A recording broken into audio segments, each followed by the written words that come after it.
বাংলাদেশের বাইরে পৃথিবীর বিভিন্ন প্রান্তে যেখান থেকে চ্যানেল আই দেখছেন আপনাদের সকলকে সাদর আমন্ত্রণ তৃতীয় মাত্রা দেখবার জন্য। প্রিয় দর্শক, সাম্প্রতিক নানা বিষয় নিয়ে আলোচনার জন্য আমার সঙ্গে স্টুডিওতে রয়েছেন আমার ভাই বসা আছেন বাংলাদেশ জাতীয়তাবাদী দল বিএনপি দলীয় সাবেক সংসদ সদস্য অ্যাডভোকেট সৈয়দ আসিফ আশরাফি পাপিয়া এবং আমার ডানে রয়েছেন গণ অধিকার পরিষদের সাধারণ সম্পাদক রাশেদ খান। স্বাগত আপনাদের দুজনকে তৃতীয় মাত্রা। আপনাদের দুজনের কাছে আমার প্রথম প্রশ্ন বা আমি আপনাদের কাছে বুঝতে চাইছি যে বাংলাদেশ আবারও একটি সাজানো বা পাতানো নির্বাচনের দিকে যাচ্ছে কি না।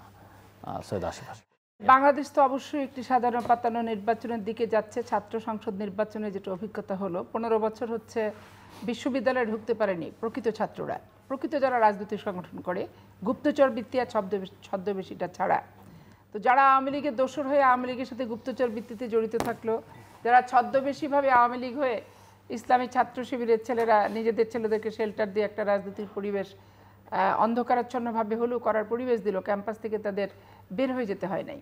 এখন ক্যাম্পাস থেকে বের হয়ে ঘরে, আমরা তো বিশ্ববিদ্যালয়ে হলকেন্দ্রিক রাজনীতি করছি, একটা দীর্ঘ 15 বছর যদি ক্যাম্পাসের বাইরে থাকা যায়, তারপর ক্যাম্পাসে যে ঠিকঠাক মতো করে বসে রাজনৈতিক যে পরিবেশ তৈরি করে একটা সমন্বয় এবং সম্পর্ক তৈরি করে যে ভোটের, এটা সময় লেগে যায় 2-1 বছর, কিন্তু তড়িঘড়ি করে এটা দিয়ে দেওয়া হলো। এখন ইউনূস সরকার যদি মনে করেন যে জানাতনা পদ্ধতিতে একটা রাজনীতিতে ভোট দিয়ে দিলেই পুরো দায় সারা হয়ে বিদায়ের পত্র উন্মুক্ত করতে চান, তাহলে জানাতনা পদ্ধতির ভোট বাংলাদেশের মানুষ চায় না। 15 বছর থেকে যে আন্দোলন, যে ত্যাগ, যে তিতিক্ষা, সর্বোপরি জুলাই আগস্টের যে অভ্যুত্থান জনতা এবং জানাতনা নির্বাচন তো এক রকমের, সাজানো বা পাতানো নির্বাচন বলতে তো আরেকটা। সাজানো পাতানো তো এরকমই হবে, যখন proctor, provost, house tutor, everything, শুধু সিসিটিভি ক্যামেরার কথা বললে তো হবে না। ক্যামেরা কি বুথে থাকে না, ক্যামেরা হচ্ছে প্রত্যেকটা মানুষের পিছনে পিছনে একটা করে সেট করা থাকে, একটা নির্দিষ্ট জায়গায় ক্যামেরা থাকে। তো নির্দিষ্ট ক্যামেরার বাইরে তো কলাকৌশল হয়। তারা বলে অনিয়ম হয়েছে, অনিয়ম দিয়েই তো দুর্নীতি হয়, অনিয়ম দিয়েই তো ছাপ্পাসিল হয়। একটা দেখেন, একটা ভোটার, আমি ভোটার, আমি উপস্থিত হলাম না, তো আমার ভোটারটা তো ছবি দিয়ে থাকতে হবে। আমার ভোটারটা অন্যজন দিয়ে দিচ্ছে, আমি যখন ভোট দিতে যাচ্ছি দেখি আমার ভোট দেওয়া হয়ে গেছে। তো এটা কি শুধু অনিয়মের বেড়াজালে বলবেন না? ওই 2008 সালের যে রেজাল্ট শিট থেকে শুরু করে কে কত % ভোট কাকে কোথায় দেওয়া হবে, এই যে একটা ফর্মা, এই ফর্মারই আমি প্রতিচ্ছবি এই আপনার জাকসুতে এবং ডাকসুতে দেখলাম। রাকসুতে তো আরও ভয়াবহ ঘটনা ঘটবে। দেখেন, বিশ্ববিদ্যালয়ে বলে যে ছাত্রদেরকে, ঢাকা বিশ্ববিদ্যালয়ে শিক্ষকরা এবং জামাত ইসলামরা বললো যে শিক্ষকদের সাথে এইভাবে করতে হয় না। আমি যে বিশ্ববিদ্যালয়ে পড়ি, এই বিশ্ববিদ্যালয়ে আমার 3 জন টিচারকে মেরে ফেলছে, হত্যা করছে ছাত্র শিবির। একটা ডক্টর ইউনূস সাহেব অর্থনীতি বিভাগের, তাকে 2 বার অ্যাটাক করছে, করার পর হত্যা করতে পারেনি, টক কাটছে। 3rd বার তাকে অ্যাটাক করে মেরে কিন্তু ফেললো। তারপর জুওলজি মাইনিংয়ের হাবিবুর রহমান স্যার, সনৎ কুমার সাহা, এবং মুক্তিযুদ্ধের যে ফলক, নাম ফলক যে মুক্তিযোদ্ধাদের যারা মারা গেছে সেইটা পর্যন্ত ভেঙেছে। সেইটা যখন প্রতিবাদ করতে গেছে, যারা প্রতিবাদ করতে গেছে তাদেরকে হাত পা রক পর্যন্ত কাটা হয়েছে। এবং 87টা ঘটনা আমার জানা আছে গোটা বাংলাদেশে যে ইসলামী ছাত্র শিবির ঘটাইছে। একটা ঘটনা ইসলামী ছাত্র শিবির দেখাতে পারবে না। আমি চ্যালেঞ্জ করে বললাম যে ছাত্রদল কোনো শিবিরের রক কাটছে, হত্যা করছে, মারছে, পিটছে, এরকম দেখাতেই পারবে না। আপনি চট্টগ্রাম বিশ্ববিদ্যালয়ের সাংগঠনিক সম্পাদক ছাত্রদলে, তাকে পর্যন্ত হত্যা করছে। খুলনা বিএল কলেজের ছাত্ররাতে জয়েন্ট সেক্রেটারি, তাকে পর্যন্ত হত্যা করছে। আমার জাসাসেন আমান, ওকে হত্যা করে ফেলে দিচ্ছে। ফরহাদকে কবজি এখনও কাটা, ওই কাটা কবজি নিয়ে এরকম করে করে তার জীবন যুদ্ধের সাথে যুদ্ধ করে বেড়াচ্ছে ফরহাদ। তো এই দৃষ্টিগুলো, এই স্মৃতিগুলো আমি জীবনে কখনো চাই নাই যে ঢাকা বিশ্ববিদ্যালয়ে কখনো এইটার পুনরাবৃত্তি হোক। আজকে আবেগের বশে, আমেজের বশে বিএনপির সমালোচনা করতে যে অনেক বড় বড়, অনেক সুন্দর সুন্দর, অনেক চমৎকার কথা বলা হচ্ছে যে কেন ছাত্রদল পরাজিত হলো আর কেন ইসলামী ছাত্র শিবির জিতলো। বিজয়ের পক্ষে অনেক কথাবার্তা বলা থাকলেও অদূর ভবিষ্যতে যে খারাপ পরিস্থিতিটার উদ্ভব হলো, ঢাকা বিশ্ববিদ্যালয় সারা বাংলাদেশের সব ছাত্র সংগঠন এক হলেও এদের সাথে রক কাটা প্রতিযোগিতায় হেরে যাবে সবাই। এদের সাথে ওই বাসলে হচ্ছে গাজী আর মরলে শহীদ, এই প্রতিযোগিতা হেরে যাবে এরা সবাই। ওরা মসজিদে ভিতরে ঢুকে কোরআন ছুঁয়ে যে কোনো ছাত্র সংগঠনের সাথে যুদ্ধকে জেহাদ হিসাবে পরিগণিত করে এবং কোরআন ছুঁয়ে শপথ করে তার বলে জেহাদ। আমাদের প্রতিপক্ষ ওরা, আমাদের শত্রু ওরা আমাদের কাফের, এই বলে যায়। রাজশাহী বিশ্ববিদ্যালয় 86 থেকে 94 পর্যন্ত আমি একজন প্রত্যক্ষদর্শী এবং কত ছেলেকে যে মেরে মেরে ফেলে দিয়েছে, ছেলেরা আগাতে পারিনি, আমি তাদেরকে ধরে ধরে রিক্সায় করে অ্যাম্বুলেন্স ডেকে নিয়ে যে রাজশাহী মেডিকেলে ভর্তি করছি। নতুন তপন বিশ্বজিৎকে গলা শুধু কাটছে তা না, রক কাটছে তা না, লাশ যাতে শনাক্ত করতে না যায়, মুখে কেমিক্যাল দিয়ে আগুন দিয়ে তাদেরকে পুরানো হয়েছে। আপনি মেডিকেল কলেজে জামিল, সে কত একটা মেধাবী ছাত্র ছিল রাজশাহী মেডিকেলের, তাকে পর্যন্ত ধরেন হত্যা করছে। তো চোখের সামনে হত্যাকারীকে আমি কখনো জীবন দানকারী বলতে পারবো না, রক কাটাকারীকে আমি কখনো বলতে পারবো না যে গণতন্ত্রকে শক্তিশালী করার জন্য এটা একটা খুব ভালো কিছু মাইল ফলক হয়েছে। এখন আপনি বলতে পারেন যে আপনারা কেন হারলেন, ওরা কেন জিতলো? যে 15 বছরে আমি যে ঘরটাতে ঢুকতেই পারিনি, আমি থাকতেই পারিনি, অথচ তারা আওয়ামী লীগের সাথে সহাবস্থান করে থাকছে। তাহলে সহাবস্থান করে থাকার কারণে তারা যে অবস্থানটা এবং ছাত্রছাত্রীর সাথে তারা যে সম্পর্কটা তৈরি করতে পেরেছে, আমি তো বিতাড়িত। আপনি এটা বুঝলেন না কেন? আপনি এই টোপে পা দিলেন কেন? আমি এই টোপে কেন পা দিলাম? আমি পাপিয়া তো নীতি নির্ধারক না। অনেকেই বলেছেন, রাজনৈতিক বিশ্লেষকদের, যে জাতীয় নির্বাচনের আগে অন্য কোনো নির্বাচন দেশের জন্য কল্যাণকর হবে না, এমনকি সেটা বিএনপি বা অপরাপর গণতান্ত্রিক রাজনৈতিক দলের জন্য কল্যাণকর হবে না। বিএনপি এই টোপে পা দিল কেন? আমি এখন তো বিএনপি নীতি নির্ধারক না। আমি যেহেতু বিএনপি নীতি নির্ধারক না, এখানে আমার তো মতামতের কোনো দাম নয়। আপনি আমার ব্যক্তিগত মতামত একটা স্টুডেন্ট হিসেবে আজ বিশ্ববিদ্যালয় এবং আমি হোস্টেলে থাকা মেয়ে, আমি আমার হোস্টেলে থাকার অভিজ্ঞতা আলোকে আমি বলছি যে পাতানো নির্বাচনে পা দেওয়া কোনো ছাত্র সংগঠনের জন্যই কিন্তু শুভ হয়নি, শুধু বিএনপি না। তারপর একটা কথা, বিজয়ের পর যে আস্ফালন, একটা এটা বিজয় আপনি কি বলবেন, নির্ধারিত বিজয়, পরিকল্পিত বিজয়, ঘোষিত বিজয়, তো ফলাফল পূর্ব নির্ধারিত, এটা যে আস্ফালন। আপনি বলেন তো, মাহমুদুর রহমান মান্না দুটো বিশ্ববিদ্যালয়ের ভিপি ছিলেন, তো ওনার রাজনৈতিক সংগঠন ঢাকা বিশ্ববিদ্যালয়ের দুবারের ভিপি, চট্টগ্রাম বিশ্ববিদ্যালয়ের একবারের দুবার ছিলেন, চট্টগ্রামের জিএস ছিলেন, তিনবারে। এখন ওনার রাজনৈতিক সংগঠন কি বাংলাদেশের রাষ্ট্রীয় ক্ষমতায় আসার মতো উপযুক্ত হয়েছে? নূর ধরের লাস্টে যে যুদ্ধ করে ভিপি হলো, নূরের যে সংগঠন বাংলাদেশের রাষ্ট্রীয় ক্ষমতায় আসার মতো কি স্বপ্ন দেখছেন? আর সেরকম পরিস্থিতি উদ্ভব হয়েছে। আপনি মুজাহিদুল ইসলাম সেলিম, উনি ডাকসুর ভিপি ছিলেন, ওনার সংগঠনের পরিস্থিতি কি? পরিকল্পিত নির্বাচন, পরিকল্পিত ফলাফল, নির্ধারিত একটা বিষয়, সেইটাকে নিয়ে এমন করছেন যে বাংলাদেশ বিজয় হয়ে গেছে। তাদের গেট আপ চেঞ্জ, তাদের কথাবার্তার ভাষা সমস্ত কিছু চেঞ্জ। 2018 সালে ধানের শীষ প্রতীক নিয়ে ভোট করলেন গোলাম পারওয়ার সাহেব, ওনার যে বক্তৃতা, ওনার যে বডি ল্যাঙ্গুয়েজ, উনি তো এখন মনে হচ্ছে ধানের শীষ একটা নিষিদ্ধ সংগঠন এবং ধানের শীষ নিষিদ্ধ প্রতীক। তাদের বক্তব্য বিবৃতিতে এইভাবে তারা প্রচারণা যে চালাচ্ছে। তো এখন ধরেন যে কিছু চাকমা নিল, কিছু অন্য সম্প্রদায়ের মানুষ নিয়ে একটা প্যানেল করলো, করার কারণে 14,000 ভোট পেয়ে গেল। এটা আমি অ্যাজ এ হোস্টেলে থাকা ছাত্র সংগঠনের মেয়ে হিসেবে আমি এটা কখনোই বিশ্বাস করতে পারি না, এবং এটা অসম্ভব একটা ব্যাপার, কারণ এইটা পরিকল্পিত একটা নির্বাচন। এখন আমার দলের নীতি নির্ধারকদের অভিজ্ঞতা, তাদের বুঝ সুঝের ব্যাপারে তারা কি বলবেন, কেন গেছেন, এটা উত্তর তারা দিতে পারবে। তবে আপনি আমাকে বাংলাদেশে 80-র দশক থেকে অদ্যাবধি ছাত্র সংগঠন করা হোস্টেলে থাকা একটা মেয়ের অভিব্যক্তি যদি জানতে চান, আমি সৎভাবে আপনার কাছে স্বীকারোক্তি দিলাম, এটা পাতানো নির্বাচন, পাতানো খেলায় পা দেওয়া হয়েছে। সো সেটা তো জাকসুর ক্ষেত্রে গেল। রাশেদ খান, আপনার কাছ থেকে বুঝতে চাই যে নির্বাচন হবে কি হবে না ফেব্রুয়ারিতে নানা রকমের কথাবার্তা আছে, কিন্তু অনেকে মনে করেন প্রফেসর ইউনূসের ভাষায় ঐতিহাসিক নির্বাচন হবে। বিএনপি নেতৃবৃন্দ মনে করেন যে তাদের সঙ্গে আলোচনার ভিত্তিতে যেহেতু এই নির্বাচন হচ্ছে, নির্বাচন ঠিকঠাক মতো হবে। আবার কেউ কেউ মনে করেন যে নির্বাচনটা আসলে একটা ফার্স্ট সিলেকশন হবে, শেখ হাসিনা যে 3টি নির্বাচন করেছেন সেই ধারাবাহিকতার একটা নির্বাচন হবে। এবং কেউ কেউ এটাও মনে করছেন যে এক ধরনের সাজানো পাতানো নির্বাচনও হতে পারে, কেননা আন্দোলনের প্রধান শক্তি বিএনপি আসলে অভ্যুত্থানের পর থেকে পলিটিক্সটাকে ডিকটেট করতে পারছে না, লিড করতে পারছে না।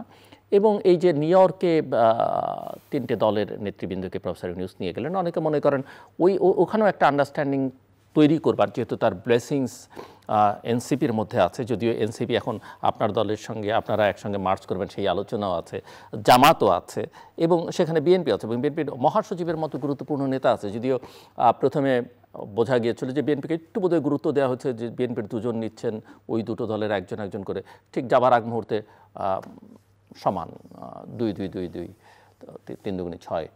সো আমি আপনার কাছে বুঝতে চাই যে আসলেই বাংলাদেশ প্রথমত তো নির্বাচনের দিকে এগোচ্ছে কিনা, তার চেয়ে বড় কথা হচ্ছে যে নির্বাচন সবাই চাই আমরা যত দ্রুত নির্বাচন হয় তত ভালো, কিন্তু যদি সেই নির্বাচন আবার একটা সাজানো পাতানো আমিডামি টাইপ নির্বাচন হয়, সেটাই বা কতটা কল্যাণকর হবে। ধন্যবাদ, সবাইকে শুভেচ্ছা। দেখেন, পাতানো এবং নির্বাচন এই আওয়াজও এখন অনেকে উঠতে শুরু করেছে। আপনি যদি সাম্প্রতিককালের বিভিন্ন পোল বা সার্ভে দেখেন, সেগুলো তো দেখবেন যে বিএনপি মানে সৈয়দ আসিফ পাপিয়া কিছু বাস্তবতা জাকসু ইলেকশন নিয়ে বলেছেন, কিন্তু জাতীয় নির্বাচনে জামাত বিএনপির ঘাড়ে নিঃশ্বাস ফেলছে। অনেকে মনে করেন যে ফেব্রুয়ারিতে যদি নির্বাচন হয় প্রফেসর মোহাম্মদ ইউনূসের নেতৃত্বে, মানে তার সরকারের অধীনে, সেই নির্বাচনও জামাত কিন্তু বেরিয়ে যেতে পারে। কারণ পরিস্থিতি এমনভাবে, এমন জায়গায় ন্যারেটিভ, বয়ান দেশে বিদেশ থেকে নানান স্টাডি, সার্ভে, আন্তর্জাতিক মহলের যে ভাবধারা, তাতে করে অনেকে মনে করছেন যে খুব আনইউজুয়াল কিছু হবে না যদি জামাত আসলে বেরিয়ে যায় নির্বাচনের মধ্য দিয়ে। দেখেন, অভ্যুত্থানের পরপর যদি আপনি জরিপ করতেন, সেই জরিপে 1 নম্বরে বিএনপি থাকতো এবং ছাত্র সংগঠনগুলোর মধ্যে ছাত্র দল থাকতো। কিন্তু অভ্যুত্থানের 1 বছরের মধ্যে ছাত্র দলের প্রতি বা বিএনপির প্রতি কিছুটা মানুষের অভিযোগ অনুযোগ বেড়েছে, চাঁদাবাজি এবং তাদের দখলবাজি জনপ্রিয়তা সেটাতেও কিছুটা আসলে ভাটা নেমেছে। তবে ডাকসু নির্বাচন এবং জাকসু নির্বাচনের পরে বিএনপির সতর্কতা এবং বিশেষ করে তৃণমূলের নেতাকর্মীদের মধ্যে আমি আজ থেকে মাসখানেক আগে যেটি লক্ষ্য করতাম সেটি নাই। মানে অনেকটা বিএনপির জন্য এক ধরনের স্থবির অবস্থা, যে কি দিয়ে কি হয়ে গেল। মানে আমরা তো ভাবছিলাম যে আমরা অপ্রতিদ্বন্দ্বী, যেটা আমি বলছিলাম যে অভ্যুত্থানের পরপর আপনি জরিপ করলে বিএনপি এবং ছাত্রদল 1 নম্বরে থাকতো। কিন্তু এই ডাকসু নির্বাচন এবং জাকসু নির্বাচনে ফলাফল খারাপ হওয়ার কারণে বিএনপির জন্য আমার মনে হয় যে খারাপ হয়েছে এটি বললে ভুল হবে। বরং বিএনপি সরাসরি জাতীয় নির্বাচনে গেলে তাদের যে অবস্থা, যদি জাতীয় নির্বাচনে এই অবস্থা হতো, আপনি তখন কী করতেন? তার মানে এই ডাকসু নির্বাচন এবং জাকসু নির্বাচন এবং সামনে রাকসুস চাকসু, এইটাকে আপনি শিক্ষা হিসেবে নিতে পারেন যে এই নির্বাচনে আমার খারাপ হয়েছে। কারণটা কি? কেন ঢাকা বিশ্ববিদ্যালয়ের মতো শিক্ষার্থীরা ছাত্রদলের মতো বড় সংগঠন 90-এর পরে বিএনপি যে ক্ষমতায় আসে, কেন? একমাত্র ছাত্রদলের কারণে। কারণ ওই নির্বাচনে কিন্তু ছাত্রদল বিজয়ী হয় এবং বিভিন্ন জায়গায় আমানুল্লাহ আমানদের মতন ছাত্রনেতাদেরকে কিন্তু ক্যান্ডিডেট করা হয়, প্রার্থী করা হয়। তো আমি সেটাই বলছি, এই যে মাসখানেক আমি লক্ষ্য করছি যে বিএনপি তৃণমূল অনেকটা শৃঙ্খলায় ফিরে এসেছে। তার মানে তারা এই জায়গা থেকে অনেকটা শিক্ষা পাচ্ছে বা অনুধাবনের জায়গাটা তৈরি হয়েছে যে আমাদেরকে সহনশীল হতে হবে। অর্থাৎ সব হেরে যাওয়া না, বরং জাতীয় নির্বাচনের জন্য এটা ভালো হতে পারে। এমনকি ডাকসু নির্বাচনে যে ধরনের ছাত্রদলের বক্তব্য ছিল, আচরণ ছিল, কথাবার্তা ছিল, দেখেন জাকসুতে অনেকটা নমনীয় হয়েছে, রাকসু নির্বাচনে অনেকটা আরও নমনীয় হয়েছে। এখনকার শিক্ষার্থীরা আমার কাছে মনে হয় ওই সময়কার ওই যে জেল, জুলুম, নিপীড়ন খাটা ছাত্রনেতা বা অনেক জ্বালামি বক্তব্য, এগুলো আর পছন্দ করছে না। এখন তারা যে চিন্তাটা করছে যে কোন ছাত্রনেতা সৃজনশীল, কে আসলে মানে একাডেমিকভাবে পড়াশোনা এগিয়ে আছে, বা কোন সেটা না, সেটা চিন্তা করছে না কে বেশি কল্যাণ কামী, কে পাশে দাঁড়াতে পারছে, কে একটা পানির ফিল্টার দিতে পারছে, কে অসুস্থ হলে পাশে দাঁড়াবে, কে একটা চাকরির ব্যবস্থা করতে পারবে। এটাই তো আমি সেখানে আসি। দেখেন, এই অভ্যুত্থানের পরে শিবিরের তো একটি প্ল্যান ছিল। মানে শিবির যেহেতু ক্যাডার ভিত্তিক সংগঠন, যেমন আমরা যখন বিসিএস ক্যাডার হই একটা সিলেবাস থাকে না, ঠিক শিবিরের একটি সিলেবাস থাকে, 1 মাসের প্ল্যান থাকে, 2 মাসের, 3 মাসের, 4 মাসের। এই প্ল্যান অন্য কোনো ছাত্র সংগঠনের নাই। তো অভ্যুত্থানের পরে তারা এই প্ল্যান করলো যে সাধারণ শিক্ষার্থীদের মন জয় করতে হবে। তারা হলে হলে পানির ফিল্টার দিয়েছে, রমজানের সময় রুমে রুমে তারা কিন্তু খাবার পৌঁছে দিয়েছে, সেহরি ইফতার পৌঁছে দিয়েছে, কুরবানির সময় তারা রুমে রুমে মাংস পৌঁছে দিয়েছে, প্রত্যেকটা হলে হলে এই অ্যারেঞ্জমেন্ট করেছে। নবীনবরণ করা, এছাড়া একজন শিক্ষার্থীর বাবা ক্যান্সারে আক্রান্ত, শিবিরের পক্ষ থেকে 5 লাখ টাকা দেওয়া হয়েছে, বা তাদের যে হাসপাতাল আছে জামাতের বা শিবিরের, সেখানে চিকিৎসার ব্যবস্থা করে দিয়েছে ডিসকাউন্ট। এছাড়া জামাত শিবিরের বিভিন্ন প্রতিষ্ঠান আছে যারা বৃত্তি দিয়ে থাকে, যেমন ইসলামিক ব্যাংক, সেখান থেকে কিন্তু অসংখ্য শিক্ষার্থীরা বৃত্তি পায়। এরকম অসংখ্য প্রতিষ্ঠান আছে আমি জানি। তো এই জায়গাগুলোতে আপনার এই ওয়েলফেয়ার মেকানিজম এটাকে শিবির কাজে লাগিয়েছে এবং শিক্ষার্থীরা তারা মনে করেছে, আরেকটি ন্যারেটিভ কিন্তু দাঁড় করানো হয়েছিল যে ছাত্র দল এবং ছাত্রলীগ একই ক্যারেক্টারের, এবং এটা ব্যাপকভাবে তারা কিন্তু এই প্রপাগান্ডা করেছে। ডাকসু নির্বাচনে ছাত্রদল খারাপ করার আরেকটা অন্যতম কারণ হলো ঠিক নির্বাচনের দিন সকালবেলা তাদের যে ভিপি ক্যান্ডিডেট তার বিরুদ্ধে একটি আচরণবিধি লঙ্ঘনের অভিযোগ আনা হলো। এমনভাবে প্রত্যেকটা মিডিয়াতে নিউজ আসলো মনে হয় অন্যায় করেছে, দুপুরের পরে দেখা গেল যে এটা মিথ্যা। তো এইভাবে কিন্তু নানান প্রপাগান্ডা মেকানিজম, ওয়েলফেয়ার মেকানিজম উভয়ই কাজ করেছে। ফেয়ার বললো এটা ম্যানিপুলেটেড একটা ইলেকশন, সেটা তো কিছু না কিছু হয়েছে, এবং প্রতিযোগী আপনি আমার প্রতিযোগী, আমি এবং আপনাকে আপনি হারানোর নির্বাচনে জন্য- টাকার খেলা যখন বলবেন বা ভোট কেনার কথা বলবেন, এটা পরোক্ষ বা একভাবে না একভাবে না, ভোট এটা তো কেনা আমি বেচাই শুধু হয়েছে। আপনার টকশোতে বলছি এরকম না, আমি সব জায়গায় বলেছি যে শিবির এই ওয়েলফেয়ার পলিসি এটা অ্যাপ্লাই করেছে। অন্যথায় দেখেন 19 সালের নির্বাচনে আপনি তো দেখেছেন যে সবাই কিন্তু আমাদেরকে ভোট দিয়েছে, নুরুল হক নূর নির্বাচিত হয়েছে, আমরা 11টি পদে নির্বাচিত হয়েছিলাম। শিক্ষার্থীরা অনেকে ভয়ে আমাদের প্যানেলে দাঁড়ায়নি। আমরা যে কয়জন আমরা প্যানেল দিয়েছিলাম, যে কয়জনের মাত্র মনে হয় 15-16 জন, এর ভিতর আমরা 11টি পদে জিতলাম ভিপিজিএস সহ। আপনি জানেন যে আমি ওই সময় আমি অভিযোগ করেছিলাম 19 সালের নির্বাচনের পরে সমাধান না পাওয়ার কারণে 24 সালে গণ অভ্যুত্থানের পরে আবার অভিযোগ করেছি। ইতিমধ্যে কিন্তু গোলাম রাব্বানীর ছাত্রত্ব বাতিল হয়েছে, এবং যে তদন্ত কমিটি তারা কিন্তু সুপারিশ করেছে যে গোলাম রাব্বানী যে নির্বাচিত হয়েছে এই নির্বাচনটাকে অবৈধ ঘোষণা করতে হবে। অর্থাৎ আমি বিশ্ববিদ্যালয়ের কাছে যে আবেদনটা করেছিলাম, তথ্য প্রমাণ তুলে ধরেছিলাম যে নির্বাচনটা কারচুপিপূর্ণ ছিল, আমার সাথে এই অন্যায় করা হয়েছে। তো আমি আশাবাদী হয়তো ন্যায় বিচার আমি পেতে যাচ্ছি। তো যাই হোক, কারচুপি ওই সময়কার নির্বাচনে ব্যাপকভাবে হয়েছে, আর এই নির্বাচনে যেটি হয়েছে আচরণবিধি কিছু লঙ্ঘন হয়েছে, এবং আপনার সরাসরি আপনার ওই 19 সালের নির্বাচনে যে ধরনের কারচুপি হয়েছে সেটা হয়নি। ওয়েলফেয়ার মেকানিজমটা ভালোভাবে কাজ করেছে। তো আমি যেটা বলছিলাম যে শিক্ষার্থীরা কোটা সংস্কার আন্দোলনের পরে 19 সালে কেন আমাদেরকে ভোট দিল, আর এইবার আমার মনে হয় যে ছাত্রদলের থেকেও বা ছাত্র অধিকার পরিষদের থেকেও কিন্তু যারা বাকসাসের মানে বৈষম্য বিরোধী ছাত্র আন্দোলনের, তাদের কিন্তু এগিয়ে থাকার কথা ছিল, কেন পারলো না? বিশ্লেষণ করি একটু, হ্যাঁ বিশ্লেষণ করি। দেখেন, এনসিপির একজন নেতা হঠাৎ করে জিএস প্রার্থী হয়ে গেল। এখন এনসিপি আর বাকসাস তো আলাদা না। এখন এই প্যানেলের যিনি উপদেষ্টা তিনি শিবিরের একজন নেতা ছিলেন, এক। দ্বিতীয়ত এই বাকসাসের এজিএস ক্যান্ডিডেট 3 জন। এই তিনজনের মধ্যে একজন তো হওয়ার কথা, 2 জনকে কে দাঁড় করিয়ে দিল? অর্থাৎ এক্ষেত্রেও আরেকটি ছাত্র সংগঠন এই ধরনের অসমন্বয়হীনতা বা বিভ্রান্তি সৃষ্টি করা সেই মেকানিজমও অ্যাপ্লাই করেছে। তার মানে বাকসাস কেন প্রত্যাখ্যাত হলো? এর মূল কারণটা হলো যে শিক্ষার্থীরা দেখলো যে এরা তো নিজেদের প্রার্থী ঠিক করতে পারে না। এক প্যানেল থেকে 4 জন ভিপি ক্যান্ডিডেট, 2 জন জিএস ক্যান্ডিডেট, 3 জন এজিএস ক্যান্ডিডেট। তো শিক্ষার্থীরা ভাবলো যে তারা ক্ষমতার মোহে লিপ্ত হয়েছে, শৃঙ্খলা নাই, মন্দের ভালো হিসেবে শিবিরকে বেছে নিয়েছে। আর শিবির আরেকটি কাজ করেছে, সেটি হলো তারা যে ইসলামী ছাত্র শিবির, এই যে ইসলাম নামটা এইটা তারা এখানে ব্যবহার করেনি, এমনকি শিবিরের নামটা ব্যবহার করেনি। দেখেন শিবিরের প্ল্যানটা কি? ইসলামিক বা শরিয়া আইন প্রতিষ্ঠা করা। জামাতের কিন্তু একই। জামাতের আপনি তাহের সাহেবের বক্তব্য দেখেন, বিবিসি সাংবাদিক প্রশ্ন করেছে আপনারা কি শরিয়া আইন প্রতিষ্ঠা করতে চান? তিনি বলছেন আমরা কি কোথাও বলেছি এই আইন প্রতিষ্ঠা করতে চাই? অর্থাৎ তারা ইসলামিক রাজনীতি থেকে আমার কাছে মনে হয় কৌশলী রাজনীতির দিকে তারা যাচ্ছে। তাদের ঘোষণাপত্রে গঠনতন্ত্র শিবিরের কিন্তু ওইগুলোই আছে। হ্যাঁ, ওইগুলো আছে। আমি যে বললাম যে এখন তারা কৌশল নিচ্ছে, তারা আরেকটি চরিত্র ধারণ করছে। দেখেন তাদের ভিপি ক্যান্ডিডেট এবং জিএস ক্যান্ডিডেট মাঝখানে কিন্তু একটা মেয়েকে তারা বসালো প্রেস ব্রিফিংয়ে। এখন এই মেয়ে কিন্তু নন হিজাবি। কেন বসালো? ওই যে একটা ন্যারেটিভ দাঁড় করানো হয়েছিল না শিবিরের বিরুদ্ধে, যে ছেলেরা ভোট দিতে পারে, মেয়েরা কোনোভাবেই শিবিরকে ভোট দিবে না।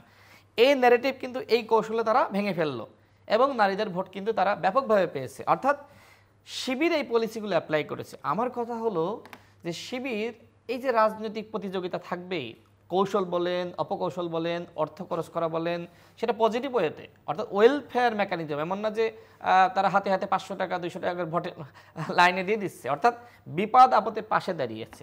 এখন ছাত্রদল অন্য সংগঠনগুলো পারবে না, ছাত্রদলের পক্ষে কিন্তু শিক্ষার্থীদের মন জয় করা সম্ভব ছিল। যেমন আপনার নবীন বরণ অনুষ্ঠান বলেন, শিক্ষার্থীদের বিপদ আপদে পাশে দাঁড়ানো। এবং শিক্ষার্থীরা মনদের ভালো হিসেবে দেখেছে যে আমরা মনে হয় ডাকলেই শিবিরকে পাশে পাবো, এবং শিবির কিন্তু সেই কাজগুলো করেছে, করে দেখিয়েছে। তো এই জায়গায় ছাত্রদল বলেন, ছাত্র অধিকার পরিষদ বলেন, বাকসাস বলেন, তারা পিছিয়ে ছিল।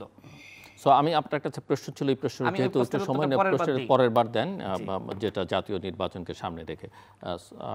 অ্যাডভোকেট পাপিয়া, একটা ছাত্রের নৈতিক চরিত্র অধঃপতনের জন্য ইসলামী ছাত্র শিবির দায়ী।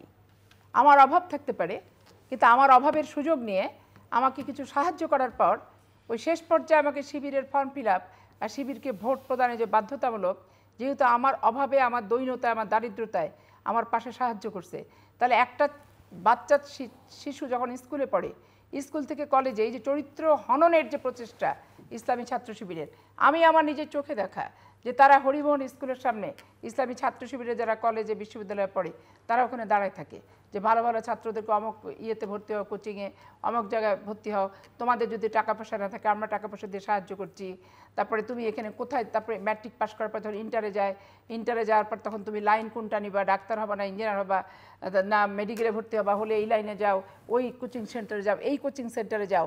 রীতিমতো তারা একবারে, আমি ওই যে আগে দেখতাম খ্রিস্টান ধর্মাবলম্বীরা পাদ্রীরা যেভাবে তাদের ধর্ম প্রচার করতো, একবারে সকাল থেকে রুটি চিড়া বেঁধে নিয়ে রাত অবধি যে কাজগুলো করতো, ইসলামী ছাত্র শিবির কমলমতি বাচ্চা বাচ্চা ছেলেদের স্কুলের বারান্দা থেকে শুরু করে কট করে ছেলে ধরাদের মতো করে তাদের কারুর বাবার অসুখ হলে সাহায্য করা, তাতে আমার বিনিময় থাকবে কেন?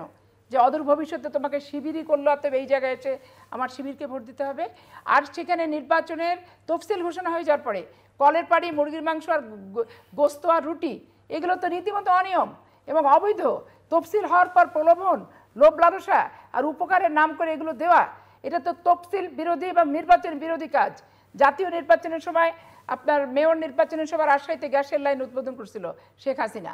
এইটা যখন আমরা বলছি যে দেখো মানুষকে টোপ দিচ্ছে যে গ্যাসের লাইনের পরিবর্তে ভোট দাও, এটা মানুষ এমনভাবে খাইছিল যে রীতিমতো ওদের যে ক্যান্ডিডেট লিটন ছিল, কামরুজ্জামানের ছিল, একবারে গুহারা হেরে লাট হয়ে গেছিল। কিন্তু তাহলে কেমন প্রভোস্ট, কেমন প্রক্টর, কেমন ভিসি, কেমন প্রভিসি যে হলের ভিতরে এগুলো অ্যালাউ করছে নির্বাচন চলমান অবস্থাতে।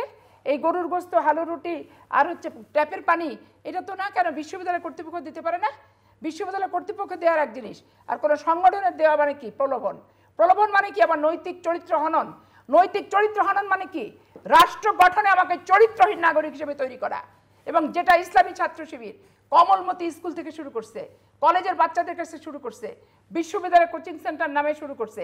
নবীনবরণ সম্মেলন 15 বছর আছে নাকি বাংলাদেশে কোথাও? ওরা নবীনবরণ সম্মেলন প্রকাশে কিভাবে করে? কার শেল্টারে করে? কোন দলের ছত্রছায়া করে? রমনা রেস্তোরাঁয় বসে বসে 96 সালে আমি দেখে আসছি যে তারা হচ্ছে বসে বসে গপ্প করে আর দলের কথা বলে। তারা প্রত্যেকে বেতনভোগী, তারা প্রত্যেকে কর্মচারী এবং তারা নিজেরাও তাদের কর্মের ভাগ থাকে এবং সেই কর্ম কত ঘন্টা কি করলো, কয়জনকে মোটিভেটেড করলো, কত টাকা চাঁদা তুললো, তারা আবার তাদের উপরের যে মহল আছে তাদের কাছে তারা সেটা জমা দেয়। তারা নামাজ পড়ে মেয়েরা চলে আসতো আর ওরা বসে বসে ওখানে তাফসির ক্লাস করতো। আমাদের হেজাব ছাড়া যে মেয়েরা আমরা দল করতাম, আমরা বিশ্ববিদ্যালয়ে ঢুকলে চিনত যে পাপিয়া অমুক দল করে, ইউনিয়ন করে অমুক, ছাত্রদল ছাত্রলীগ করে অমুক। কিন্তু ইসলামী ছাত্র শিবির হেজাবের ভিতরে এক হলে মেয়ে আর এক ঘরে নিয়ে এসে তারা তফসির ক্লাস নামাজ ঘরে নামাজের পরে করতো। পরে আমি দেখি যে চিনি ফেলেছি আমি। পরে আমি প্রভুষকে বললাম যে ছাত্র দলের পারমিশন লাগবে, মৈত্রীর পারমিশন লাগবে, ইউনিয়নের পারমিশন লাগবে, আর ইসলামী ছাত্রী সংস্থার পারমিশন লাগবে না? তাহলে নামাজ ঘরে আপনি আয়া বসান আর তাদেরকে আপনি এক্ষুনি ডাকেন, ডেকে মেয়েদের হল থেকে বের করেন। কারণ তার বহিরাগত আমার হলে কোন ইনসিডেন্ট ঘটাবে তার কোনো দায় দায়িত্ব আমার হল কি নেবে? তা দিয়ে ধরে বাইর করছে। এখন এদের সাথে সংগঠনে টিকতে গেলে এদের সব কিছুর সাথে লেগে থাকতে হবে। এরা কুমনোবৃত্তি এবং মানুষকে কুপ্রলোভন, মানুষের বিপদে একটা লেবাস ধরে বিপদের বন্ধু বলে পাশে দাঁড়ায়, কিন্তু মনোবৃত্তি ইসলামী ছাত্র শিবির করতে হবে। এই যে তারা হিন্দুদের ফর্ম ফিল আপ করতেছে, এটা তো করে এমন একটা ভাব দেখাচ্ছে যে বাংলাদেশের হিন্দু সমাজ হচ্ছে তাদেরকে খুব আস্থাশীল জায়গায় তারা পৌঁছে গেছে। এগুলো সব ভেগ। কারণ আমার এলাকাতে এরকম একটা ঘটনা ঘটেছে, প্রত্যেকে জিজ্ঞেস করছি যে তোরা কী ফর্ম ফিল আপ করছিস, কেন করেছিস? তো তারা যে কারণটা বললো, তো সেটা ধরেন তাদের বেঁচে থাকার জন্য তাদের যে কারণটা একটা বললো। এখন তোমরা সৎ লোকের শাসন চাও আর হচ্ছে কোরআনের আইন চাও, তো কোরআনের আইন আর সৎ লোকের শাসন, তো সৎ লোক ইসলামী ছাত্র শিবির বলেন আর ছাত্র ইসলামী জামাত ইসলামে বলেন, এই যে কমলমতি বাচ্চাদের প্রতারণা করতে করতে করতে করতে বিশ্ববিদ্যালয়ের দ্বার প্রান্ত পর্যন্ত উচ্চ ডিগ্রি, তাদের আবার বিতর্কের একটা মঞ্চ করছে আলাদা, তাদের সঙ্গীতের একটা ব্যাপার করছে, সব জায়গাতে তারা এইভাবে হচ্ছে মানুষের যে চরিত্র, মানুষের যে নীতি, মানুষের যে নৈতিকতায় সে জায়গায় হাত দিয়ে বসছে। আলফালা প্রিন্টিং প্রেস থেকে যদি ব্যালট ছাপানো হয় বিজি প্রেস ছাড়া, এই ব্যালটে আপনি আস্থা রাখতে পারেন? কোনোটা নাম্বার আছে, কোনোটা নাম্বার নাই। যে ভোট কে দিল না কোনো ছবি ছাড়া, তো ছবি ছাড়া ভোটার লিস্ট কীভাবে হয়? আপনার ভোট আমি দিয়ে আসলে কে দেখবে? তো এগুলোই তো হয়েছে এখানে। তো এই যে ইউনূস সরকারের প্রথম ভোট, এটা তো সাবপাসিলের উপর দিয়ে ভোট, এটা তো পরিকল্পিত ভোটের উপর দিয়ে ভোট, এটা তো একটা নির্দিষ্ট রেজাল্ট শিট তৈরি করার উপর দিয়ে একটা ঘটনা। জাতীয় রাজনীতিতে আপনি আস্থা কীভাবে পাবেন? প্রথমেই তো তারা একটা ব্যাপক একটা অনিয়ম করে ফেললো এবং ভুল করলো, এবং তাদের পাতানো খেলায় আমরা পা দিলাম, এবং তাদের পাতানো খেলায় দেশবাসী আজকে হতবিহ্বল হয়ে দাঁড়িয়ে আছে। জানানোর জায়গাটা কোথায়, যাওয়ার কোথায় জায়গা দেশবাসী বলেন? সবাই তো একটা সুস্থ নির্বাচন চাইছে। একটা ছাত্র সংগঠনে 14,000, 20,000 কি 50,000 কি 1 লাখ ছাত্রদের নির্বাচন যারা সুষ্ঠু নিরপেক্ষ করতে পারে না, এত সীমাবদ্ধতা, এত সংকীর্ণতা, এত মানে আত্মকেন্দ্রিক, তো সেখানে জাতীয় নির্বাচনে কোটি কোটি মানুষের ভোট, এখানে কে আশা করে আমি জানি না, তবে আমি আশাহত হলাম তাদের অ্যাক্টিভিটি। জি, রাশেদ, প্রশ্ন ছিল আপনার কাছে আগের পর্বেই, যেই প্রশ্নের উত্তর আপনি দেননি। আমি সাজানো পাতানো নির্বাচন নিয়ে নিউ ইয়র্কে 3টি রাজনৈতিক দলের নেতৃবৃন্দকে নিয়ে যাওয়ার ইস্যু এবং এক ধরনের ষড়যন্ত্রের গন্ধ অনেকে পান, এবং জি, আওয়ামী লীগের বিরুদ্ধে আমাদেরকে ঐক্যবদ্ধ থাকতে হবে, আওয়ামী লীগকে স্পেস দেওয়া যাবে না, তাহলে তার নির্বাচনের দরকার নেই, সবাই মিলে ঐক্যবদ্ধ থাকলেই হয়, এবং সংস্কার বিচার এগুলো আমরা করতে থাকি যত দিন লাগে, আওয়ামী লীগকে আর আসতেই দিলাম না, এর মধ্যে যতখানি নিঃশেষিত করা যায়। দেখেন আপা ছাত্র রাজনীতি বা ডাকসু নির্বাচন বা ছাত্র সংসদ নির্বাচন নিয়ে বক্তব্য রাখলেন, যে কারণে আমিও ওইদিকে চলে গেছি।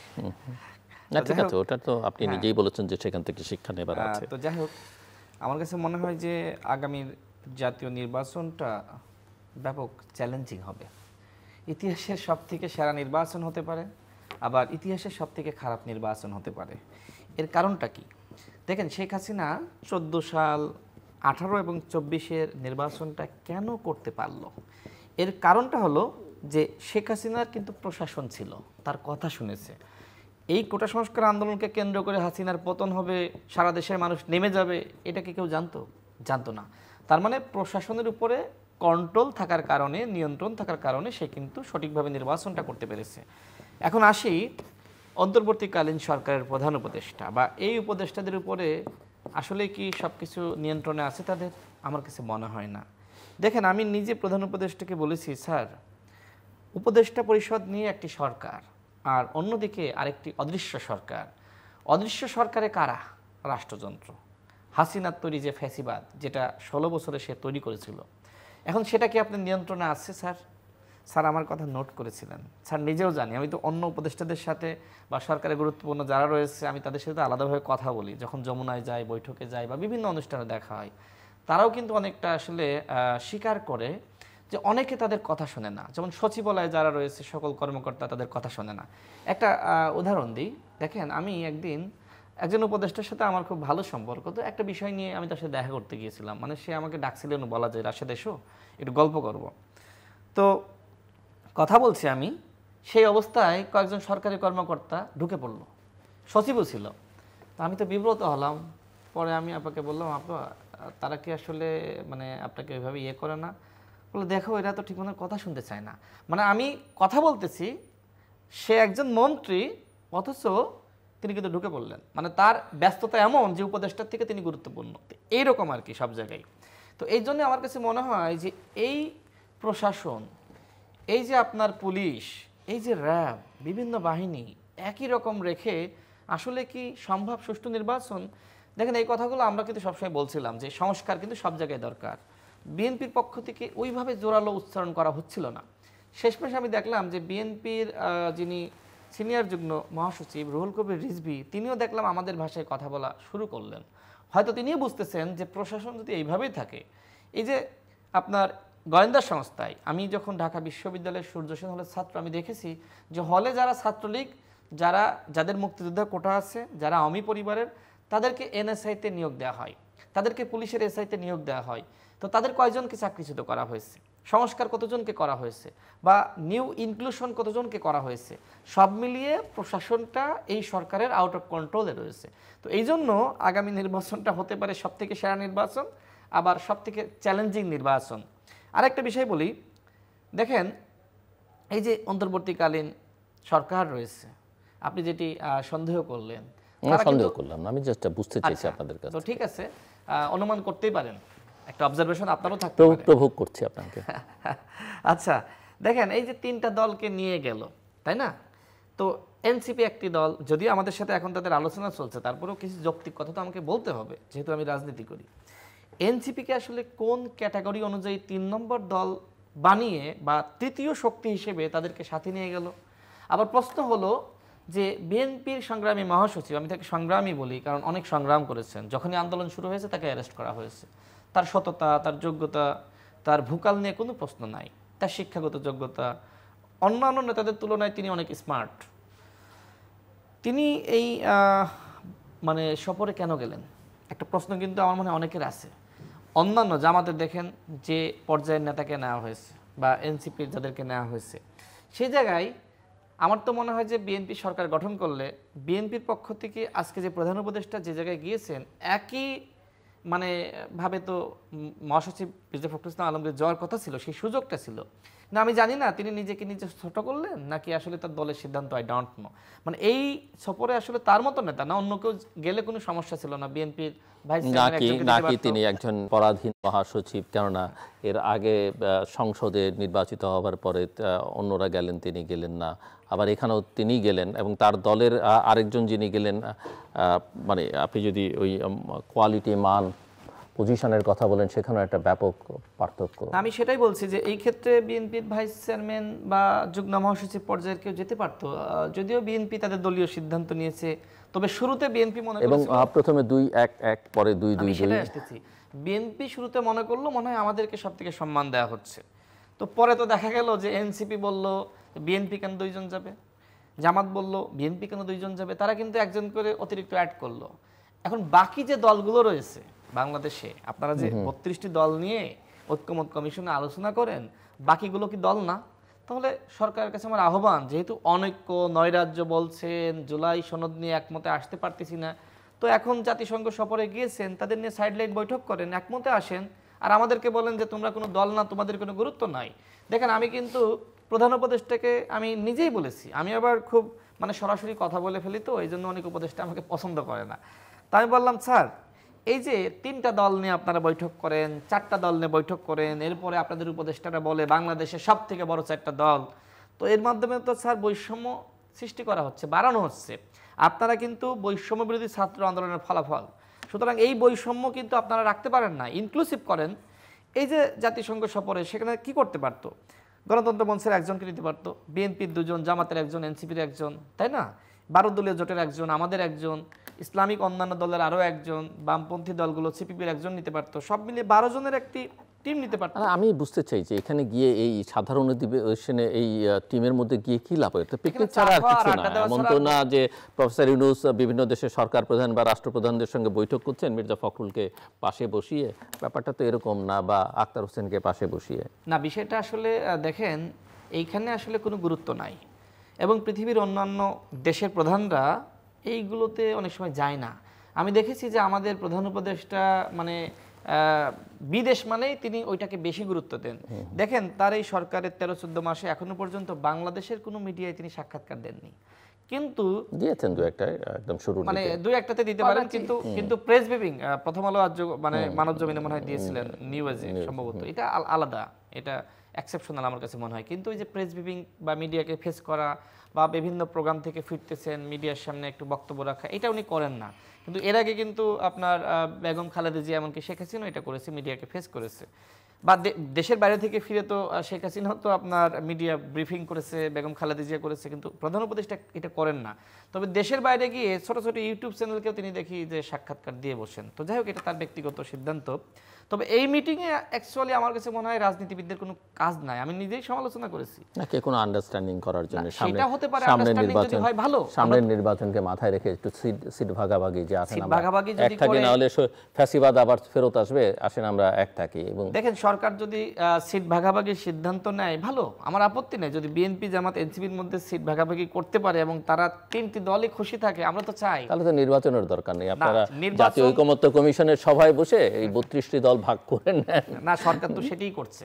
সরকার তো নির্বাচনের দরকার নেই, এত পয়সা কেন খরচ করবেন জনগণের? এমনিতে দেশের অর্থনীতির অবস্থা ভালো না। 3টা দলকে গুরুত্ব দিচ্ছে এবং তারা মনে করছে এই 3টা দল একমতে আসলে, এক জায়গায় আসলে সবকে।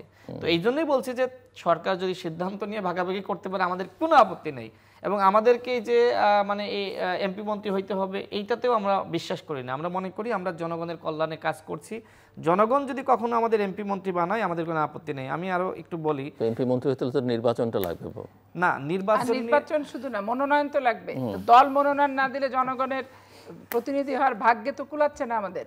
আচ্ছা, সেটা তো কেন্দ্রের প্রমোট আর মাঠের প্রমোট দুটো তো ভিন্ন জিনিস। মাঠ থেকে প্রমোট আগে হতো, এখন আমরা তো আসলে 2018 সালের কোটা সংস্কার আন্দোলনকে কেন্দ্র করে উঠে এসেছি, এখনো পর্যন্ত শুধুমাত্র ডাকসু নির্বাচন করেছি। 18 সালে নির্বাচনের ওই ধরনের অফার ছিল, যায়নি।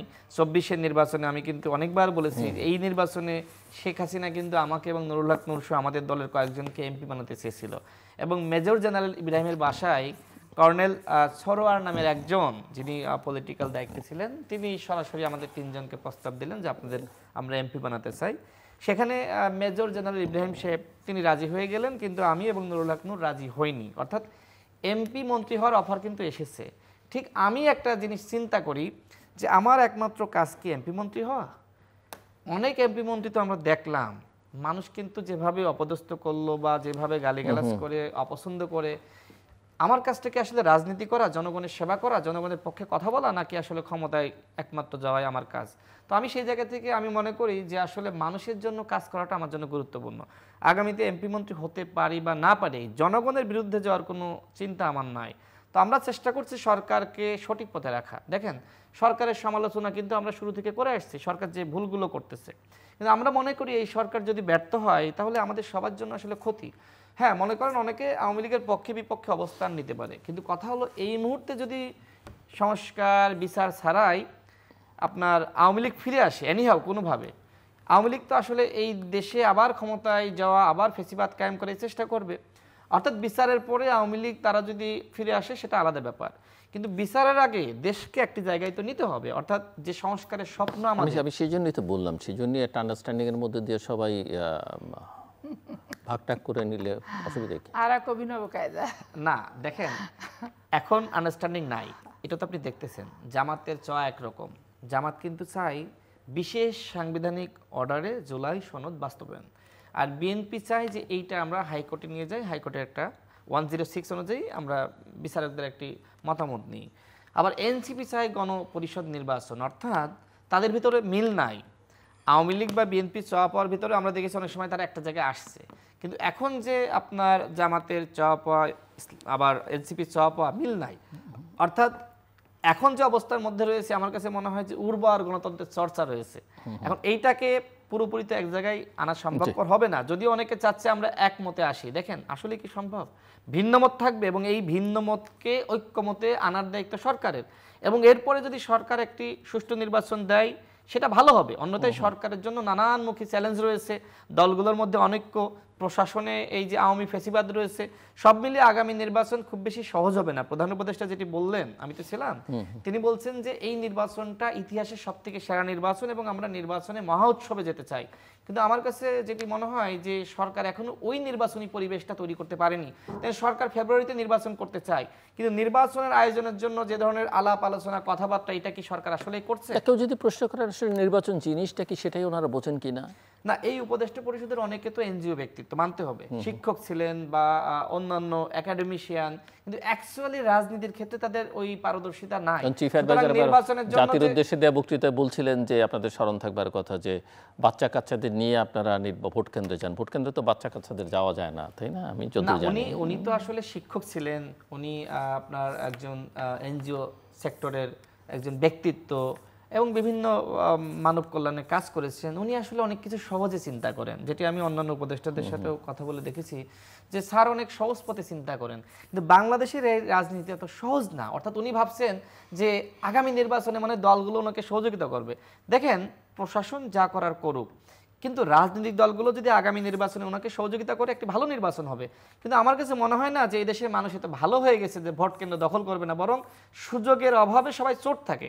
এখন আগামী নির্বাচনে ভালো থাকে, দুঃখিত, সুযোগের অভাবে সবাই ভালো থাকে। তো সেই জায়গায় আগামী নির্বাচনে যদি দলগুলো সম্মত হয় যে আমরা সরকারকে সহযোগিতা করব, তাহলে ভালো নির্বাচন হবে। বাট এখনো পর্যন্ত যে অবস্থা দেখছি, আসলে আমাদের রাষ্ট্র সংস্কারের কথা বললেও ব্যক্তি সংস্কার খুব বেশি হয়নি। অ্যাডভোকেট পাপিয়া, আপনি যদি আমার দলীয় কথা বলেন, তো দলের বাইরে তো সিদ্ধান্ত দেওয়া যায় না যে ফখরুল ইসলাম আলমগীরের যুক্তরাষ্ট্রে যাওয়াটা ঠিক হলো কি ঠিক হলো না, এটা দলের দৃষ্টিকোণ থেকে সেটা দল বিবেচনা করবে। তবে আপনি যদি আমাকে একটা স্বাধীন চেতা বাংলাদেশের একটা ছোট্ট নাগরিক হিসেবে প্রশ্ন করেন যে আপনার বিবেকে কি এটা কি বলে, আমার বিবেকে এটা বলে হচ্ছে যাওয়া উচিত হয়নি।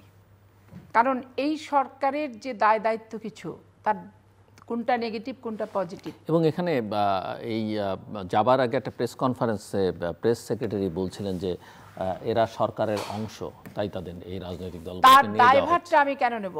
এই সরকারের নেগেটিভ পজিটিভ যে দায়ভার এবং অদূর ভবিষ্যতে এ আসলে কোথায় যে পৌঁছাবে তার দায়ভারের সাক্ষী আমি কেন হব, প্রথম কথা।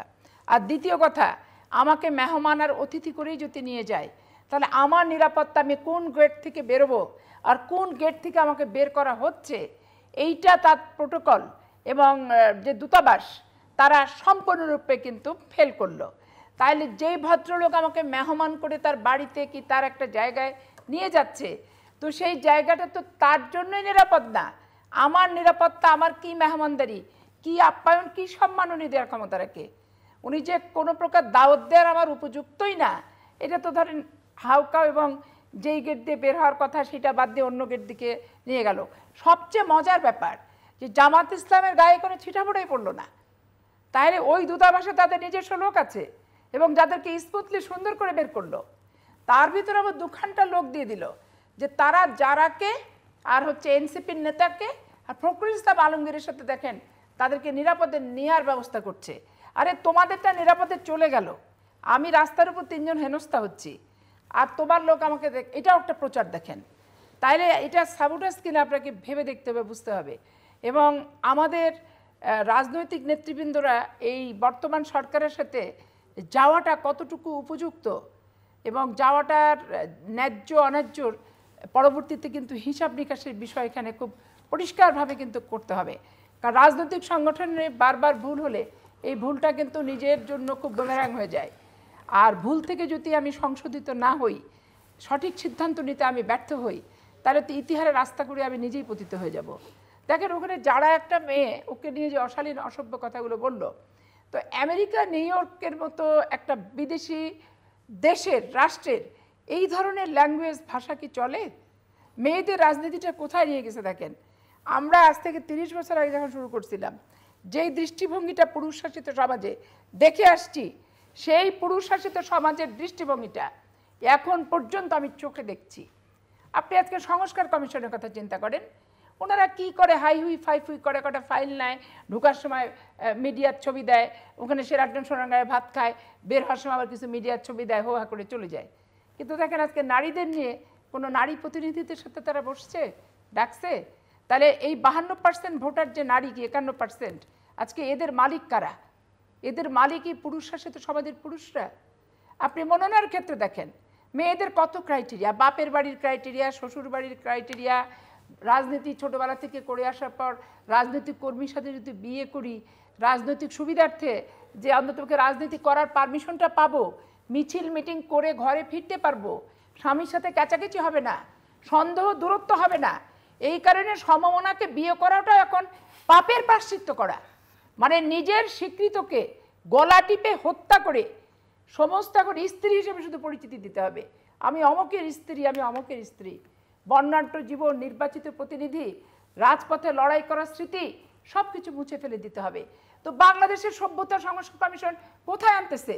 আজকে নারীদেরকে তো আরও জঞ্জালে, আরও শিকলের ভিতর বাঁধতেছে, বেঁধে বুধে আরও পুরুষ শাসিত সমাজের দৃষ্টিভঙ্গির উপর আমাদেরকে ফেলে দেওয়া হচ্ছে। আর অদূর ভবিষ্যতে রাজনৈতিক সংগঠনগুলোর, বিশেষ করে জামাত ইসলামের ব্যাপারে আমি কিছু বলবো না, এনসিপির ব্যাপারে আমি কিছু বলবো না, কারণ এই দুটো সরকারের প্রমোট এবং সরকার দ্বারা পরিচালিত এবং সরকারকেও তারা পরিচালিত এবং নিয়ন্ত্রিত করে। অন্যান্য রাজনৈতিক সংগঠন যারা আছেন তাদের সরকারের এই সমস্ত ক্রিয়াকলাপে পা দেওয়ার আগে শতবার কিন্তু তাদের ভাবা উচিত যে আমরা কি করছি। আপনি প্রতিহিংসা রাজনীতি দেখেন, আমি একবারে শুনেই আসতেছি যে আওয়ামী লীগ এটা করছে তাই বিএনপি এটা করলো, বিএনপি এটা করছে তাই আওয়ামী লীগকে পাল্টা দিল, ধানমন্ডির বাড়ি নিল তাই ক্যান্টনমেন্টের বাড়ি দিয়ে দিতে হলো, ক্যান্টনমেন্টে ঢুকতে দেয়নি তাই বেগম জিয়াকে বের করে দিল, কত রকম কথা আমি শুনলাম। তা আমার কাছে আপনারা কেউ কোনো পক্ষই কিন্তু 1-11 থেকে প্রতিহিংসা রাজনীতি চাননি, আশাও করেননি, প্রত্যাশাও করেননি। তাহলে এখন আপনি বলেন তো বিএনপির ভোটাররা যেমন ভোট দিতে পারেনি, তেমন তো আওয়ামী লীগের ভোটাররা ভোট দিতে পারেনি। ভোটারদের কথা আপনি বলেন, ভোটাররা কিন্তু তারাও ভোট দিতে পারেনি। ভোট কিন্তু ডিসিএসপি, ডিজিডিএফ, এনএসআই, ইউনো আর ওসিরাই মারছে। তাহলে আমাদের মতো তারাও কিন্তু ভোট প্রদান থেকে বঞ্চিত, ভোট দান থেকে বঞ্চিত, এবং তারা ভোট কেন্দ্রে যাওয়া থেকে তারা বিরত আমাদের মতোই কিন্তু। তাহলে এখন আপনি বলেন আমার রাজনীতিতে আমি যে জিতবো, আমার তো ভোটার মোটিভেশন লাগবে। এখন আমরা কিছু করতে গেলে বলছে আওয়ামী লীগ পুনর্বাসন, আওয়ামী লীগ পুনর্বাসন, আওয়ামী লীগ পুনর্বাসন। কোন স্কুল কলেজ আছে যে শেখ মুজিবের ছবি টাঙায়নি? কোন স্কুল কলেজ আছে যে তারা বাধ্য হয়নি শেখ মুজিবের মৃত্যুবার্ষিকী আর জন্মবার্ষিকী পালন করতে? এখন ওইটার উপর ভিত্তি করে যদি আপনি বলেন এরা সব আওয়ামী লীগ হয়েছে, পোস্টধারী, তাদের ব্যাপারটা ভিন্ন। এবং বাধ্যতামূলক অনেককে গোপালগঞ্জে টঙ্গিপাড়ায় কবর জিয়ারত করতে কিন্তু নিয়ে গেছে। আপনি এই যে বিশাল শ্রেণীর শিক্ষকদেরকে আপনি কোন লাইনে ফেলবেন? সবাইকে যদি আপনি এইভাবে মেরেই ফেলতেন মাটির তলে পুঁতে, তো বাংলাদেশ তো কবরস্থান হবে। কবরস্থান পাহারাদার তো আপনি লোকই খুঁজে পাবেন না। তাহলে বিএনপির সমালোচনা কিভাবে করছে দেখেন, বিএনপিকে ভোটারের কাছে দিয়ে দিচ্ছে না, অথচ জামাত ইসলাম আওয়ামী লীগের বড় বড় ব্যবসায়ীদের নিয়ে ছবি তুলতেছে, তাদের বড় বড় সাংবাদিকদের নিয়ে বৈঠক করতেছে, নারী সাংবাদিকদের নিয়ে বলছে যে না আমরা নারীর কর্মে বাধা দিই না, হেজাব টেজাব বাধ্যতামূলক করি না। একটা ভণ্ড এবং একটা প্রতারক। তাদের এমন কোন ইসলামী ছাত্রী সংস্থার মেয়ে আছে যে হেজাব তো অন্য জিনিস, যে নিনজা পড়ে না, শুধু চোখ দুটো বাহির হওয়া ছাড়া, হাতে মোজা পায়ে মোজা, এবং এই পর্যন্ত পুরো ঢাকা ছাড়া ছাত্রী সংস্থার বাংলাদেশের একটা মেয়েকে আমাকে দেখাতে তো লিস্টে। জামাত ইসলাম, আমি চ্যালেঞ্জ করে জামাতকে বললাম, তাহলে তুমি সবার ভোট চাও, হিন্দুর চাও, মুসলিমের চাও, খ্রিস্টানের চাও, বৌদ্ধর চাও, আওয়ামী লীগের চাও, বিএনপি চাও, তুমি সবার চাও, তুমি সার্বজনীন। আর আমরা ভোটারদের কাছে গেলেই বলে দিচ্ছ এরা আওয়ামী লীগ পুনর্বাসন করছে। তো তুমি তো আওয়ামী লীগের সাথে মিলেমিশেই ছিলা, তুমি ফাঁসির কাষ্ঠেও যেমন ঝুলছ, আবার এলাকা থেকে শুরু করে শিক্ষা প্রতিষ্ঠানগুলো তাদের সাথে তাল দিয়ে চাপাতি আর রক্কাটা রাজনীতি তোমরা আওয়ামী লীগের সাথে 15 বছর অব্যাহত গতিতে করছো। পাশাপাশি তোমরাই ছাত্র শিবিরকে ওখানে সাইলেন্টলি পার্টি করার সুযোগটা তোমরাই দিছো, যেহেতু ছাত্রলীগের সাথে ছাত্র শিবির প্যাকড আপ হয়ে 15 বছরের ত্রাস এবং সন্ত্রাস চালাইছে।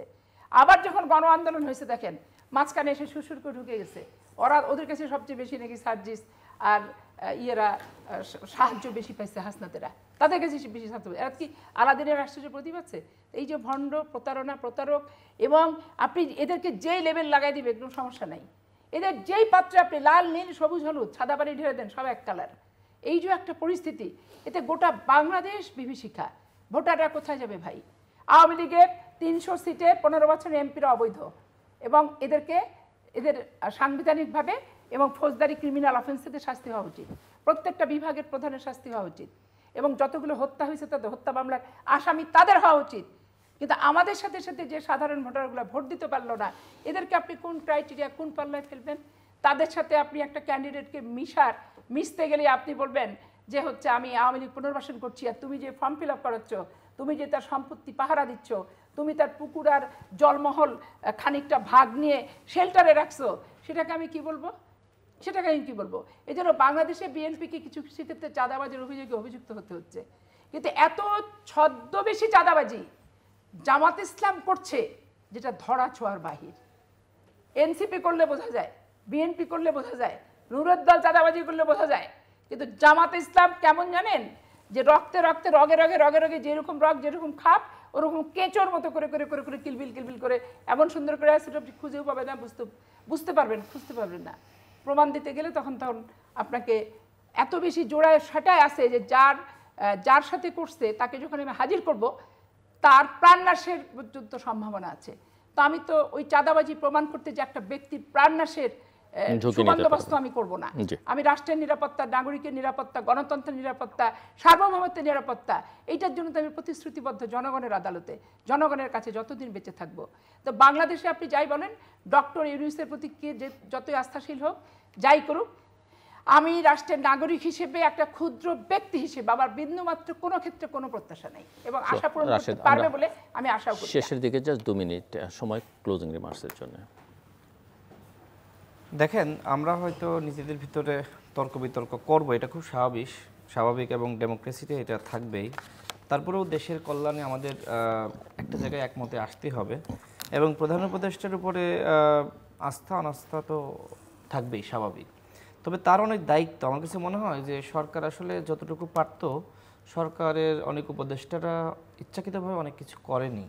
মানুষের কিন্তু প্রত্যাশা ব্যাপক ছিল, সেই প্রত্যাশার কতটুকু পূরণ হয়েছে সেটা মনে হয় সরকারের উচিত মূল্যায়ন করা। সরকার কিন্তু যখন ক্ষমতা নিল, তাদের উপদেষ্টারা বলল যে আমরা আমাদের মাসিক কাজের হিসাবটা দিব, এবং আর্থিক হিসাবটা বিশেষ করে তারা দিতে চেয়েছিল। কিন্তু এখনও পর্যন্ত আসলে আমরা সেই হিসাবটা পেলাম না। সরকারের কতিপয় উপদেষ্টার বিরুদ্ধে দুর্নীতির অভিযোগ, এবং একই সাথে তাদের পিএস এপিএস তাদের বিরুদ্ধে নানান ধরনের অভিযোগ, এবং সরকার মনে করলো যে এই অভিযোগগুলো যেহেতু আসতেছে, যদি আসলে এটা আমরা তদন্ত করি এবং প্রমাণ বা সঠিক হয়, তো সেক্ষেত্রে আমরা আরও বেশি ঝামেলার মধ্যে পড়বো। এই জায়গায় মানে সরকার তার স্বচ্ছতা জবাবদিহিতা হারালো। ঠিক একইভাবে ওই জায়গা থেকে আস্তে আস্তে সরকারের নৈতিক ভিত্তি দুর্বল হতে থাকলো, যে কারণে আজকের এই অবস্থা। আজকে সরকার আসলে যত দ্রুত সম্ভব আমার কাছে মনে হয় নির্বাচন দিয়ে অনেকটা বিদায় নিতে চায়।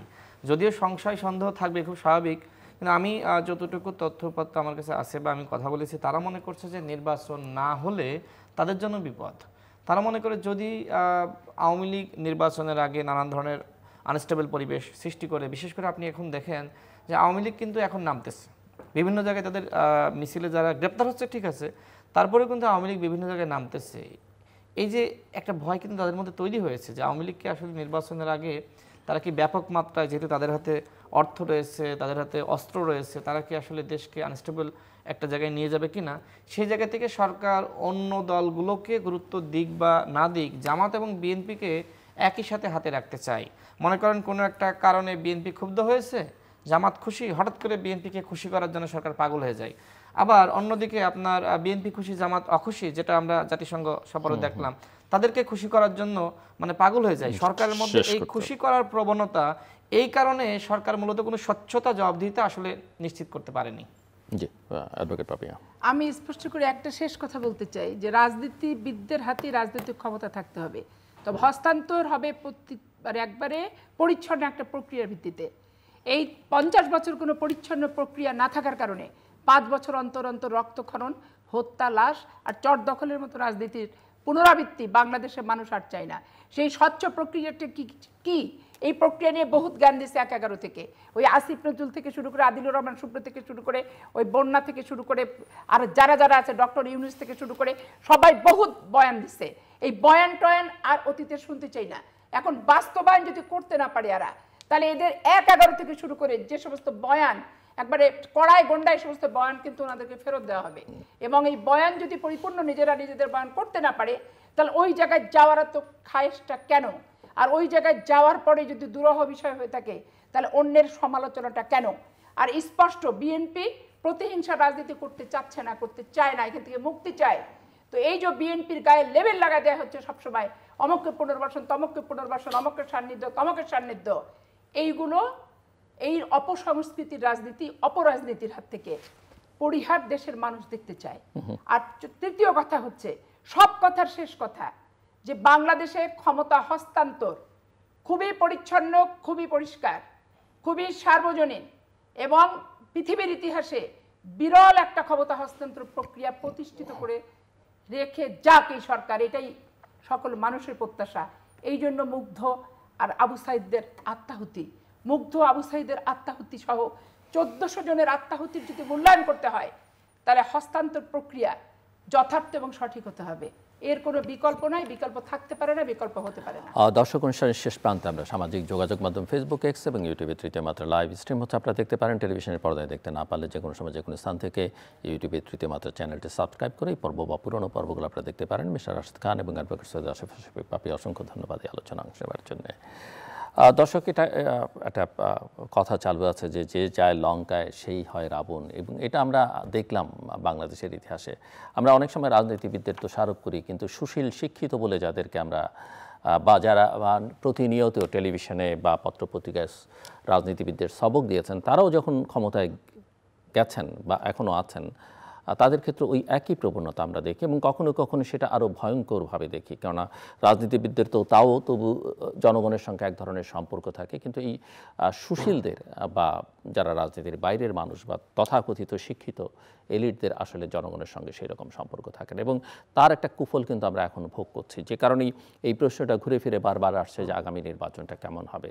ইতিমধ্যে মোটামুটিভাবে স্পষ্ট যে নির্বাচনটা যে ভাষাই বলুন না কোনো ইতিহাসের সেরা নির্বাচন, যদি আমার এক অতিথি বলছেন যে ইতিহাসে সেরা হবে অথবা ইতিহাসের সবচেয়ে খারাপ নির্বাচন হবে, কিন্তু এটা যে অতীতের ধারাবাহিকতার একটা নির্বাচন হতে যাচ্ছে টেবিলের নিচে অথবা টেবিলের উপরের আন্ডারস্ট্যান্ডিংয়ের ভিত্তিতে অথবা অন্য যে কোনোভাবে, সেটা মোটামুটিভাবে স্পষ্ট। কিন্তু বাংলাদেশের মানুষ রক্ত দিয়েছে, বাংলাদেশের মানুষের প্রত্যাশা একটা ভালো নির্বাচন হোক গণতান্ত্রিক প্রক্রিয়া উত্তরণের জন্য, এবং সেই নির্বাচন এমন একটা ব্যবস্থা হোক যেটা 5 বছর পর পর তার একটা ধারাবাহিকতা থাকবে এবং একটা স্থায়িত্ব থাকবে।